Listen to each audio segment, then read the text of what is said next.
సరే, వాళ్ళు ఎవరిని కదిలిస్తున్నారో వాళ్ళకి తెలియదు. అర్థమైందా? వాళ్ళు ఎవరిని కదిలిస్తున్నారో, వాళ్ళు ఎంత క్రూరమైన వ్యక్తులో, వాళ్ళు ఎలా మారారో వాళ్ళకి తెలియదు. ఇప్పుడు కాదులే, స్టార్టింగ్లో కొంతమంది తెలియక ఎగిరెగిరి పడేవాళ్ళు. నేను నవ్వుకునేవాడిని. వాళ్ళు ఎవరిని కదిలిచ్చారో వాళ్ళని చూసి నవ్వుకునేవాడిని నేను.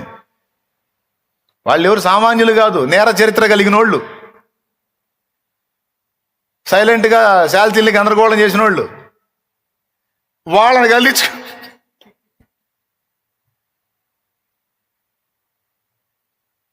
నేనెవరే, వాళ్ళలో పాతోడు మేలుకుంటే గందరగోళం అయిపోతారా మీరు అనుకునేవాడు, నవ్వుకునేవాడిని. చర్చికి వచ్చినోడు అలా సాధుమూర్తి అనుకోవద్దు. చర్చికి వచ్చినోడు బైబిల్ తీసుకొని వస్తున్నాడు అంటే వాడికి ఏం మాట్లాడు అనుకోవద్దు. వాడు భయంకరుడై ఉంటాడు. గతంలో వాడు భయంకరుడై ఉంటాడు. యేసు ప్రభు వాడిని అలా మార్చాడు. దేవునికి స్తోత్రం కలుగును గాక.